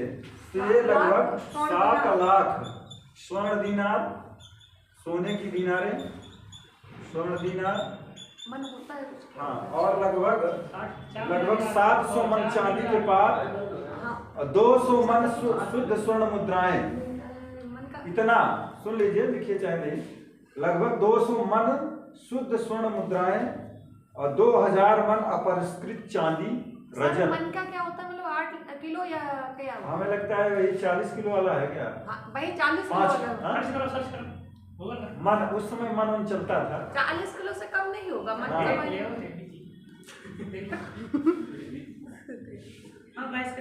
2000 मन अपरिष्कृत चांदी, 20 मन पन्ना, हीरा, रत्न, मोती, मड़िया आदि प्राप्त की। बहुत ज्यादा नागरकोट। इसकी चांदी 200 मन जाने तो ये मतलब अपार धन संपदा लिख लो। अब इसी बीच अलवर राज्य स्थित नारायणपुर को भी जीता। मतलब 38 किलो होता है। अब इसे एक नारायणपुर, ये अलवर राजस्थान में पड़ता है। एक दिन कहा था उनसे कि हम मन भर के खाना आते हैं। अलवर राज, वो मन नारायणपुर को भी इसने अपदस्थ किया, को जीता और लूटा। इसी बीच अलवर राज्य स्थित नारायणपुर को जीता और लूटा। 8वां देख लीजिए। 7 लाख से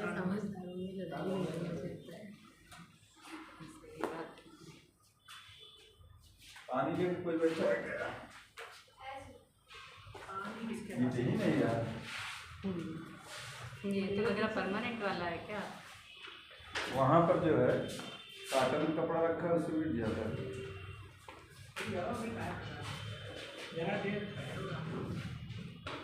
तमन्ना है।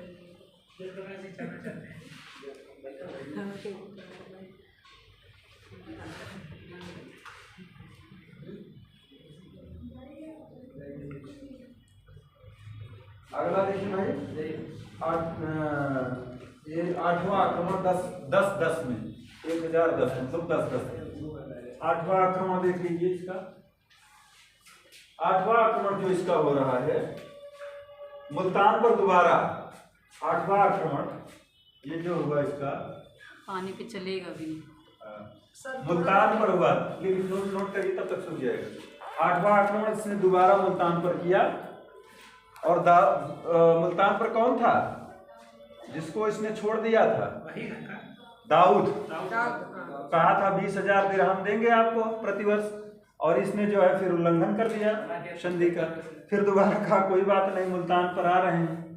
ठीक, जिसे कासिम ने मुल्तान को जीता और स्वर्ण नगर उसका नाम रखा, इतना सोना उसको मिला, बताए थे ना।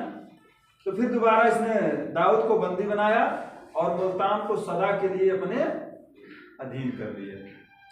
9वां देखिए, नहीं लिख पाएंगे? 8वां लिख लीजिए ना, 8वां तो बता रहे हैं। 10-10 में मुल्तान पर दोबारा आक्रमण, मुल्तान पर दोबारा आक्रमण किया, दाऊद को बंदी बना लिया, दाऊद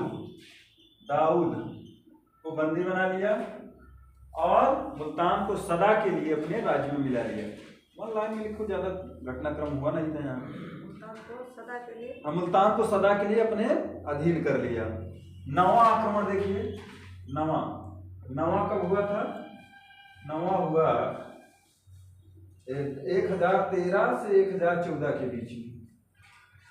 वनडे में से कितने पूछे, कितने आक्रमण किए गए? 17, और उसके अंदर नहीं पूछेंगे। हाँ, ज्यादा नहीं पूछेंगे। ये ले लीजिए मार्कर से, फिलहाल पानी है तो चलेगा नहीं। तो देखिए 9वां पे रहने दीजिए। 9वां आक्रमण 1013-14 थानेश्वर पर किया गया। थानेश्वर पर। और यहाँ पर लूटा क्या? चक्रा स्वामी मंदिर को। चक्रा स्वामी मंदिर को लूटा। कौन सा सन बताया? थानेश्वर। सन 1013-14 में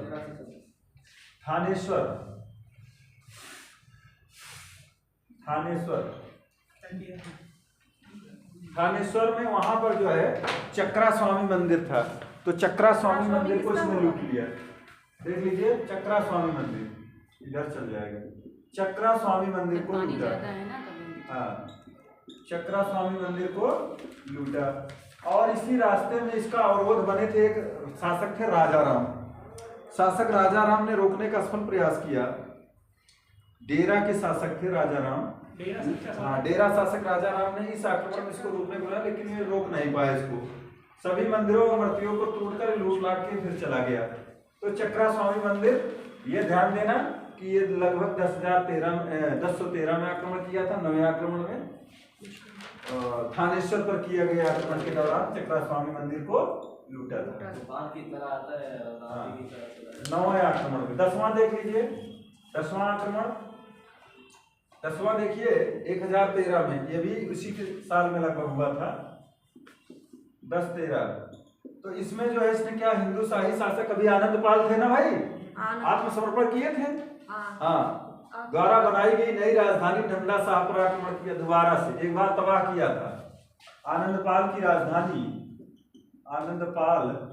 राजधानी नंदा शाह या नंदनपुर, राजधानी नंदा शाह पर आक्रमण किया और फिर से इसको जो है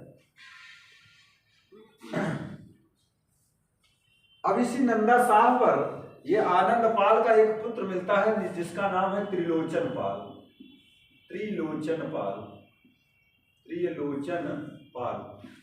ध्यान देना, जयपाल की बात हुई शुरू में, जिसने आत्मदाह किया था। उसके बाद आनंदपाल की हमने चर्चा की। ठीक, मिश्रा जी ध्यान दो। और फिर हम त्रिलोचन पाल, इसका पौत्र आ गया त्रिलोचन पाल। ठीक, इसका पुत्र ये, इसका पुत्र ये। और इसी में एक पौत्र सुखपाल मिला था, जिसने अपना नाम क्या रख लिया था? नौसा। मुस्लिम हो गया। हाँ, कंफ्यूज मत होना। फिर हाँ, इसीलिए उसको दंडित करने के लिए आया था। अब यहाँ पर जो है नंदा शाह पर किसका शासन है? त्रिलोचन पाल का। क्योंकि अब इसके पिताजी जो है झेलते झेलते उड़ गए हैं, तो त्रिलोचन पाल उस समय वहां का शासन कर रहा था। त्रिलोचन पाल भागकर कश्मीर में शरण ले ली। ये भाग गया कहाँ? कश्मीर में। कहा कि इधर जो है प्राकृतिक दिक्कतें हैं, बड़े नेचुरल रूप से ढका हुआ है, पहाड़ियां हैं, जंगल हैं, वहां पर वो चूंकि आक्रमण करने के बारे में सोचता नहीं था महमूद गजनवी, तो इसमें भागकर कश्मीर में शरण ले लिया। अब ये जब भाग गए तो नंदा साहब को लूटेगा, उसका एक ही काम है लूटना, खूब लूटा जबरदस्त। लेकिन नंदा साहब को लूटा। त्रिलोचन पाल ने समय समय पर कश्मीर व बुंदेलखंड के शासकों की सहायता से महमूद से संघर्ष किया, छुटपुट लड़ाई लड़ता रहा। कौन? त्रिलोचन पाल, ठीक। लेकिन ये जो है सफल नहीं हुआ। बुंदेलखंड शासकों और कश्मीर के शासकों की सहायता से ये महमूद के खिलाफ जो है बार बार इसने जो है संघर्ष किया, किंतु वह प्रत्येक बार असफल रहा। त्रिलोचन पाल का पुत्र अब आ गया भीमपाल। इधर देखो, इसका लड़का आ गया भीमपाल। समय से शादी हो जाती थी तो ये सयाने हो जाते थे, समझ गए। राजा महाराजा के घर में बचपन से ही अस्त्र शस्त्र चलाना शुरू, खान पान बेहतर। तो ये देखिए इनकी पूरी हिंदू शाही राज्य की, देखिए ये पूरी पीढ़ी लड़ रही महमूद गजनवी से। देखो इधर, देख रहे हो कि नहीं? जयपाल, आनंदपाल, त्रिलोचनपाल, भीमपाल, सुखपाल, सब। लेकिन ये लोग जो है प्रथम शिकार भी होते हैं, बार बार उसका डट कर मुकाबला भी कर रहे हैं। हालांकि वो अलग की बात है कि वो हर बार असफल होते गए। 15 तो हो जाती होगी क्या सर? 15 दूनी 30 या 45। हाँ। ये 15। अब देखिए त्रिलोचन पाल के पुत्र भीमपाल की स्थिति महमूद से मुकाबला करने की अब नहीं रही। अंततोगत्वा हिंदू शाही राज्य समाप्त हो गया यही इसके समय में। ये अब स्थिति में नहीं रहे, क्योंकि इसके पिता ही भागते रहे चारों तरफ। कई बार इन्होंने जो है असफल प्रयास किया। अब जो है अंततोगत्वा हिंदू शाही राज्य समाप्त हो गया और संपूर्ण पंजाब पर महमूद का अधिकार हो गया। पूरे पंजाब क्षेत्र पर महमूद का अधिकार हो गया, ठीक। अगला आक्रमण इसका देखिए, महमूद का अधिकार। इतना फास्ट चल रहे हैं फिर भी देखिए टाइम लग जाता है। अगला देखिए, हाँ कितना बजा? 4:38। चलो 10 मिनट और देखो। यही वाला बड़ा है, बाकी 7 हो जाएंगे क्या? हो जाएंगे। अब कितना बचेगा? आगे देखो, खत्म कर दें। अब देखिए इसका 11वां आक्रमण। कश्मीर में प्रवेश करने का प्रयास किया, किंतु भौगोलिक बाधाओं के कारण लोहकोट से आगे नहीं बढ़ सका। इसी दौरान भीमपाल को भी पराजित किया। अपने 11वें आक्रमण, 11वां आक्रमण ये कब कर रहा है भाई? लगभग 1015-16 के बीच, 1015 और 16 के बीच में। कहाँ पर? कश्मीर में। कश्मीर, लेकिन कश्मीर में अंदर तक नहीं जा पाया क्योंकि प्राकृतिक बाधाएं थी। क्या थी? प्राकृतिक बाधाओं की वजह से वह बहुत अंदर तक प्रवेश नहीं कर पाया और लोहकोट से आगे नहीं बढ़ पाया। लोहकोट तक पहुंचा। यहाँ पर जो है लोहकोट पे एक किला हुआ करता था, उसको इसने जीत लिया। लोहकोट तक पहुंचता है, आगे नहीं बढ़ सका।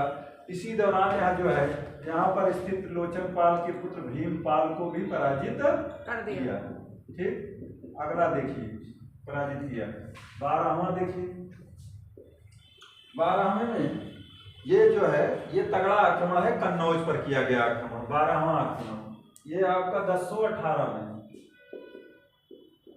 प्रतिहार वंश है। हाँ, कन्नौज पर आक्रमण कर रहा है। प्रतिहार वंश के अंतिम राजा राज्यपाल, गुर्जर प्रतिहार वंश का अंतिम राजा उस समय राज्यपाल हुआ करता था कन्नौज पर। अभी शुरू में ही हमने बता दिया भारत की दशा कैसी थी। तो राज्यपाल पर उसने जो है अटैक किया। आपसे सवाल पूछा जाए, पहली बार गंगा नदी घाटी में प्रवेश किया महमूद गजनवी ने अपने 12वें आक्रमण 1018 में।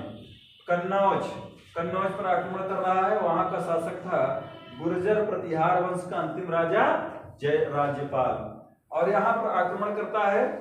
1018 ईस्वी में गजनी से प्रस्थान किया और मार्ग के सभी दुर्गों को जीतता हुआ कहाँ पहले पहुंचता है? बरनपुर। बरनपुर का वर्तमान नाम है बुलंदशहर। बरनपुर यानी बुलंदशहर को यहाँ जीतते हुए आगे बढ़ रहा है। अब इसका मिशन है कन्नौज जीतना, ठीक। कन्नौज जीतना, तो रास्ते में जितने लोग जितने दुर्ग पड़ रहे हैं उनको निपटाते हुए जा रहा है। गजनी से प्रस्थान करता है 1018 में और मार्ग के सभी दुर्गों को जीतता हुआ बुलंदशहर पहुंचा। यहाँ का शासक हरदत्त ने अधीनता स्वीकार कर ली और इस्लाम धर्म ग्रहण कर लिया। यहाँ के एक शासक थे जिनका नाम मिलता है हरदत्त। इन्होंने इसकी महमूद गजनवी की अधीनता स्वीकार कर ली और इस्लाम धर्म भी स्वीकार कर लिया। रास्ते में जो भी पड़ता था उसके हाथ को लटकाते हुए आता था। अब इसके बाद महावन के यदुवंशी शासक कुलचंद्र पर आक्रमण किया।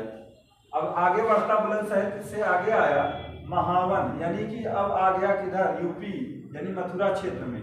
महावन के यदुवंशी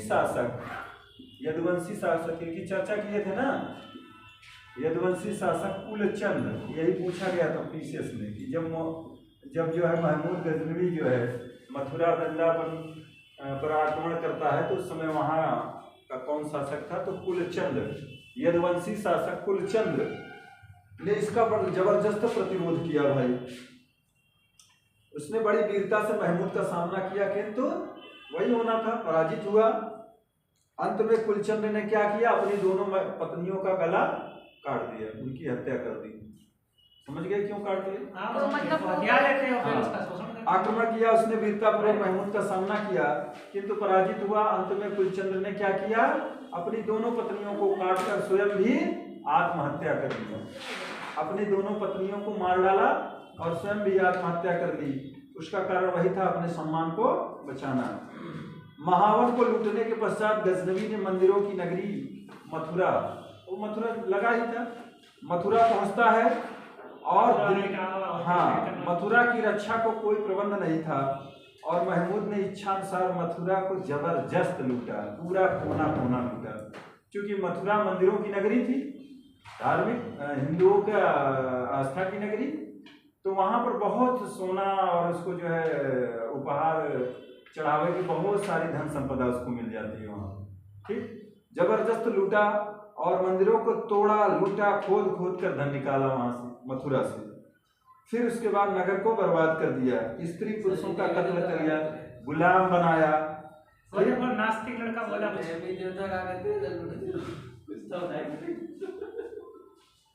और उसके समय का एक इतिहासकार है, उसका नाम मिलता है उत्तबी।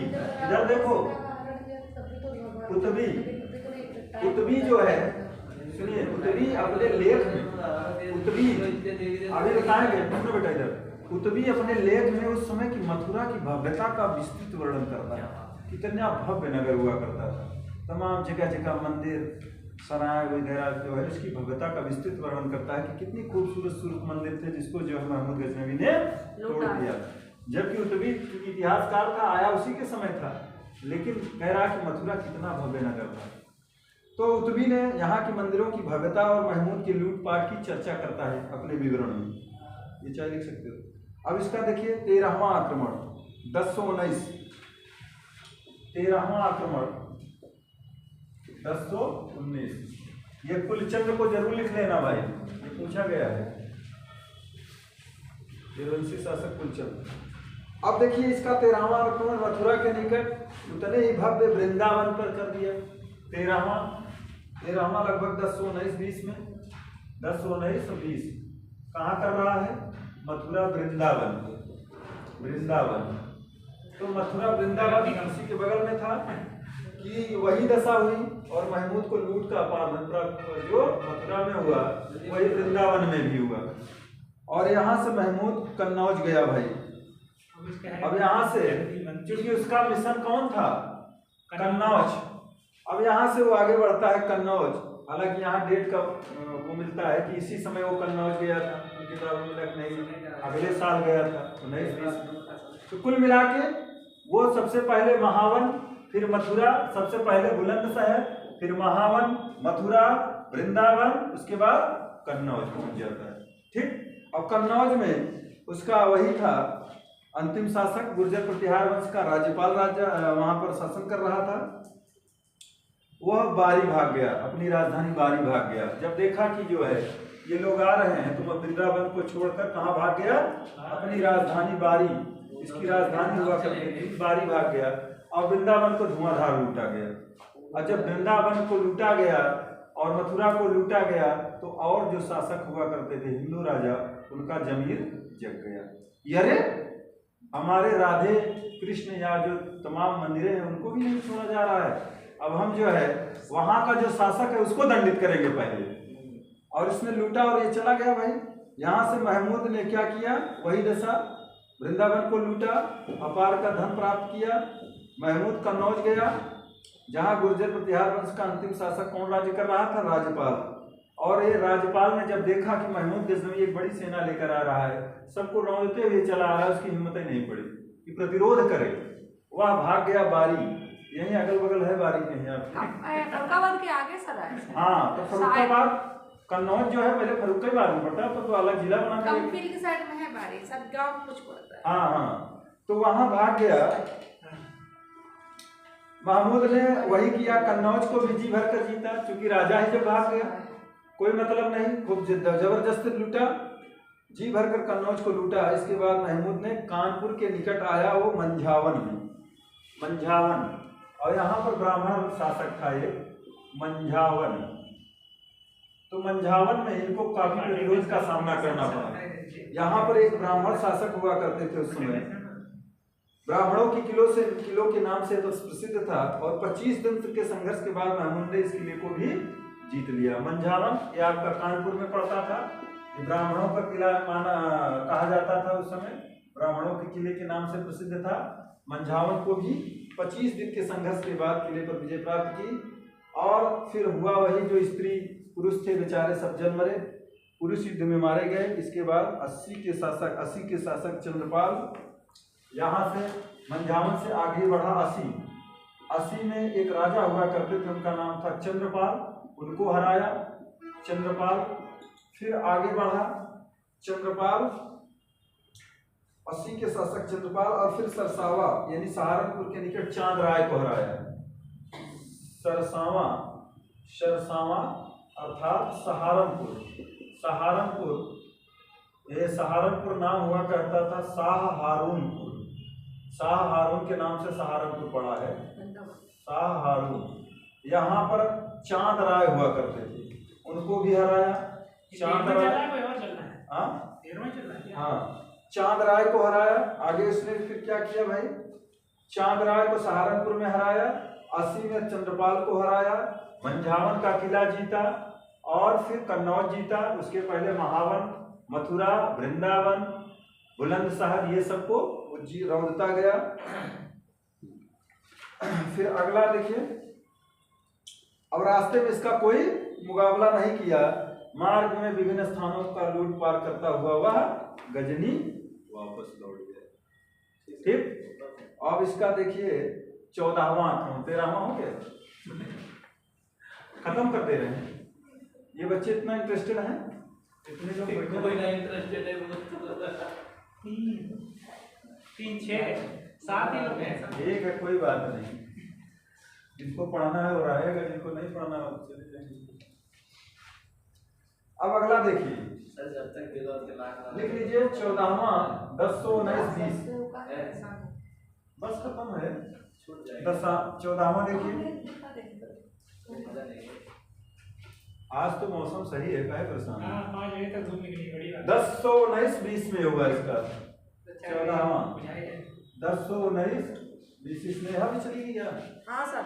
अरे अब देखिए, इसने अब बारी, बुंदेलखंड, किरात और लोहकोट आज को जीता इसमें। नहीं, महमूद ने वापस जाने के पश्चात अब देखिए यहाँ पर इनको जबरदस्त प्रतिरोध मिले। अब देखिए ये कहानी, जो कन्नौज का राजा कौन था, राज्यपाल, वो भाग गया, वृंदावन लूटा गया, कन्नौज लूटा गया, तमाम बड़ी बेइज्जती हुई, बहुत बेइज्जती हुई। तो हाँ, अब इस बेइज्जती को जो है यहाँ के शासक बर्दाश्त नहीं कर पाए कि चला गया महमूद गजनवी। अब सबसे पहले हम लोग किसको दंडित करेंगे, राज्यपाल को, जिसने इतना, अरे तुम मर जाते ठीक था, शहीद हो जाते ठीक था, वृंदावन को तुमने छोड़ दिया लुटने के लिए। तो यहाँ पर एक शासक का नाम मिलता है। महमूद के वापस जाने के पश्चात बुंदेलखंड के एक चंदेल शासक थे, जिनका नाम था विद्याधर गंड। चंदेल शासक विद्याधर गंड। तो इन्होंने विद्याधर, ये पूछा गया है किसने जो है संघ बनाया था इसके खिलाफ, विद्याधर गंड। और विद्याधर गंड ने जो है क्या किया, एक संघ बनाया, कहा कि सबसे पहले हम किसको दंडित करेंगे, राज्यपाल को। राज्यपाल कौन था, गुर्जर प्रतिहार वंश का अंतिम शासक, जो कन्नौज छोड़कर बारी भाग गया। अब वृंदावन भी इसी के अंतर्गत आता था। कन्नौज राज के वृंदावन को लूटा गया। तो चंदेल शासक विद्याधर ने कुछ हिंदू राजाओं का एक संघ बनाया। इसके पहले आनंदपाल ने बनाया था, आनंदपाल के हाथी ने धोखा दिया। अब यहाँ पर विद्याधर गंड बना रहे हैं। अब विद्याधर गंड इसलिए बना रहे हैं कि सबसे पहले हम दंडित किसको करेंगे? राज्यपाल, जिन्होंने ये जो है, तुम राजा किस बात के, तुम राजा किस बात के, पूरा नगर छोड़ के भाग जा रहे हो, शहीद हो जाओ, ठीक है। देखो वो उसने कुलचंद्र ने क्या किया, कुलचंद्र ने अंतिम समय तक जो है वो किया। उसके बाद अपनी पत्नी की हत्या करके दोनों खुद जो है शहीद हो गया। उसने जो है मथुरा और महावल की बहुत ढंग से रक्षा करने की कोशिश तो की उसने, ये तो हार मान लिया पहले से ही। तो कन्नौज के अंतिम गुर्जर प्रतिहार शासक राज्यपाल को दंड देना था। इसका मुख्य उद्देश्य क्या था? राज्यपाल को दंड देना। पूछा गया भाई विशेष में सवाल। राज्यपाल को दंड देने के लिए इसने कुछ हिंदू शासकों का एक संघ बनाया। कहा कि पहले इसको निपटाया जाए राज्यपाल को दंड देने के लिए। और उसने कहा कि बताइए, उनकी नजर में राज्यपाल ने मथुरा वृंदावन जैसे तीर्थ स्थानों को लूटने वाले महमूद से बिना युद्ध किए भागकर एक बहुत बड़ा अपराध किया। बिल्कुल सही बात। राजा का धर्म है, राजा अपना धर्म नहीं निभा पाया, मथुरा वृंदावन को लूटने के लिए छोड़ दिया। तो पहले तो तुम्हें हम जो है तुम्हारी खबर लेंगे। हाँ, तो इन्होंने बहुत सारे कुछ हिंदू राजाओं को विद्याधर गंड ने एक संघ बनाया और कहा कि जो है सबसे पहले हम किसको दंडित करेंगे? गुर्जर प्रतिहार, अंतिम गुर्जर प्रतिहार शासक राज्यपाल को। और फिर जो है दंड देने के लिए उसने एक संघ बनाया। किसने? विद्याधर गंड ने। और राजपूत शासकों ने इसको कलंक समझा कि ये कलंकित व्यक्ति है यार, इसको जो है रास्ते से हटाया जाए। कन्नौज पर शासन कर रहा है, मथुरा वृंदावन को लूटने के लिए छोड़ दिया। इन राजाओं ने राज्यपाल पर आक्रमण किया, राज्यपाल पर आक्रमण कर दिए सबने मिलकर, समझ गए। हाँ, विद्याधर के आदेश में उसका एक कछवाहा सामंत था, विद्याधर का कछवाहा सामंत उसका नाम था, इसने इसकी हत्या कर दी। कछवाहा सामंत जिसका नाम आपको मिलेगा अर्जुन, ठीक। अब इसका जो है ध्यान दो यार, मिश्रा जी का ध्यान दो। ये विद्याधर गंड का एक कछवाहा शासक सामंत है, इसका नाम अर्जुन मिलता है। अर्जुन ने राज्यपाल की हत्या कर दी, ठीक। कहा कि तुम अब जीने के लायक नहीं हो, कलंकित व्यक्ति हो। अर्जुन ने राज्यपाल की हत्या कर दी। महमूद ने विद्याधर को दंडित करने के लिए वहां से फिर से प्रस्थान किया। महमूद को यह सूचना मिली कि जो है हमारे अगेंस्ट में हम न युद्ध करने की वजह से राज्यपाल को दंडित किया गया। तो उसने कहा कि अब अगले अभियान में विद्याधर से दो हाथ करना है। अब वहां पर जो है महमूद ने विद्याधर को दंडित करने के लिए 1019 ईस्वी में पुनः भारत आया। महमूद गजनवी वहां से चल दिया और बरी की ओर बढ़ा, जिसे प्रतिहारों ने कन्नौज की लूट के पश्चात राजधानी बनाई थी अपनी। बरी। हाँ, अब इधर ये लड़का कहा कि कोई बात नहीं, हम पहले जो है वो लूटता था, धन संपदा उसके पास आ जाती थी। वह जो है पुनः भारत की ओर आया और बरी की ओर बढ़ा, और जिसे प्रतिहारों ने कन्नौज की लूट के पश्चात अपनी राजधानी बनाई थी, जहां राज्यपाल का पुत्र प्रतिहार वंशी त्रिलोचन पाल शासन कर रहा। एक त्रिलोचन पाल अभी आनंदपाल का पुत्र हमने बताया था, एक त्रिलोचन पाल ये इसका पुत्र था राज्यपाल। अब राज्यपाल को लोगों ने मार दिया। अर्जुन का पुत्र होगा उसको, अर्जुन ने मारा, कछवाहा सामंत था, ये इसका सामंत था। अर्जुन ने इसकी हत्या कर दी राज्यपाल की। तो ये राज्यपाल का दूसरा पुत्र तो शासन संभालेगा ना, उत्तराधिकारी बना। उसका नाम था ये गुर्जर प्रतिहार त्रिलोचन पाल। त्रिलोचन पाल। तो जो है अब ये इसका पुत्र था राज्यपाल का। एक त्रिलोचन पाल अभी आनंदपाल का पुत्र मिला था, वो शाही वंश का था। हाँ, यहाँ कर मतलब ना, ये प्रतिहार वंशी त्रिलोचन पाल शासक था। वह भय के कारण भाग गया, बाप की तरह ये भी भगोड़ा साबित हुआ। वो बारी छोड़कर भाग गया और महमूद ने बारी को धूल में मिला दिया। इसके बाद महमूद अपने मुख्य शत्रु विद्याधर को परास्त करने के लिए बुंदेलखंड पहुंच गया। कब? 10 को 20 21, अब ये 2 साल लग गया इसमें। अब 10 को 20 21 में जो है वो लगभग कहाँ पहुंच गया? बुंदेलखंड। चंदेल शासक विद्याधर से दो हाथ करने के लिए। आप सर बस ये खत्म करने दो। अब 1020-21 में विद्याधर एक बड़ी सेना के साथ पहले से तैयार था। विद्याधर को पता था कि अब हम ही शिकार बनेंगे। वो पहले से ही रेडी था, खूब लंबी चौड़ी सेना लेकर। विद्याधर की विशाल सेना देखकर महमूद को घबराहट हो गई, जैसे आनंद पाल वाली नहीं, उसका हाथी गड़बड़ा गया, नहीं तो भागने वाले थे महमूद।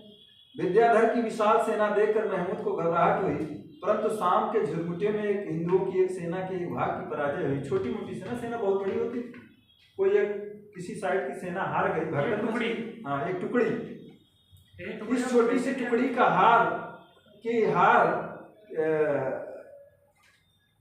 या अन्य कारण से विद्याधर को साहस छोड़ बैठा। अब रात में विद्याधर क्या किया? चुपचाप पूरी सेना लेके भाग गया, चुपचाप रात के अंधेरे। देखिए उधर वो भी भयभीत है, इधर ये भी भयभीत हाँ, इसने कहा कि अरे यार मेरी सेना हार रही है, रात में भाग लो यहाँ से जाकर। अब ये साहस खो बैठा, विद्याधर का साहस खो बैठा, रात में चुपके से भाग निकला। जब सुबह हुई तो शत्रु सेना को सामने न पाकर महमूद आश्चर्यचकित हो गया। अरे ये तो मैं भागने वाला था, मेरी शत्रु सेना कहाँ चली? आश्चर्य हुआ। लूटमार के साथ बहुत सी संपत्ति को लेकर वह गजनी लौट गया। अब इसका जो है 15वां आक्रमण रहने दें। जब तक दिल और दिमाग ना लगे मजा नहीं आता ना। दिल और दिमाग 3 मिनट हाईलाइट पड़ेगा, ठीक है ना? इसको बंद कर दो बेटा।